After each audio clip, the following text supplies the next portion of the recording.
మధ్యలో బొట్టు, ఆకారం ఇలా ఉండాలి అని నియమం ఉందా అని అడిగిన ప్రశ్నకు కూరేషులు ఇలా సమాధానం చెప్తున్నారు. ఆహా! సందేహానికి అవకాశమేమీ ఇవ్వలేదు ఋషి అంటారు. ఇంకొకరు లేసి ఇలా అడుగుతున్నారు. కొందరు సన్నని గీతలా, కొందరు గుండ్రని చుక్కలా రకరకాలుగా ధరిస్తారే అని అడగగా కూరేషులు ఇలా అంటున్నారు. కూడదు.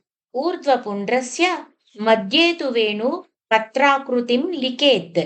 అన్ని చోట్ల అంటే 12 స్థానాలలోనూ వెదురాకులా ధరించాలి అని వివరిస్తారు కూరేషులు. క్రింద కొద్ది లావుగా, పైకి వెడుతున్న కొద్దీ సన్నగా ఉండేటట్లు కదా ఉంటుంది అని అంటారు గోష్ఠిలోని వారు. అవును, ఈ వైఖానస గ్రంథంలో ఋషి చెప్పిన ఈ పుండ్రధారణ క్రమం అందరికీ అనుసరణీయమే అంటారు కూరేషులు.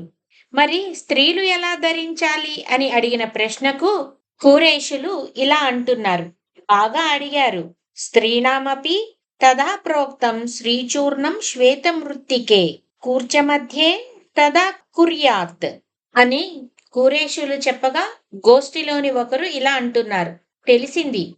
కూర్చలను కలుపుతూ తెల్లని పుండ్రం, మధ్యలో ఎర్రని శ్రీచూర్ణం, క్రింద వెడల్పుగా, పైన సన్నగా ఉండే వెదురు పత్రంలా ధరించాలి అంతేనా అంటారు గోష్ఠిలోని వారు.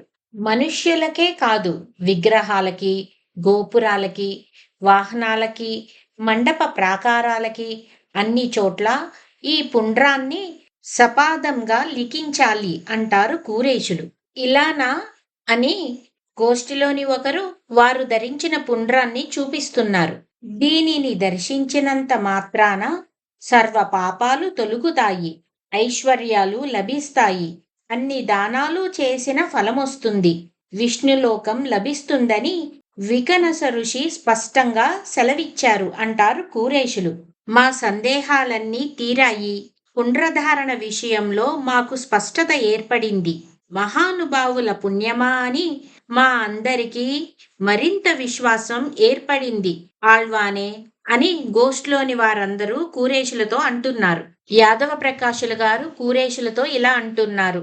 కూరతాళ్వాన్, మీరింత విపులంగా వేదాలలోయించి, ధర్మశాస్త్రాలలోయించి, పురాణేతిహాసాలలోయించి, శ్రీపాంచరాత్రగమాల్లోయించి, వైఖానస విధానాన్ని స్పష్టపరిచే గ్రంథాలలోయించి పుంఖానుపుంఖంగా ప్రమాణాలతో పాటు చేసిన ఈ వివరణ మాకెంతో సంతృప్తినిస్తుంది అంటారు. కూరేషులేమంటారో రేపు చూద్దాం.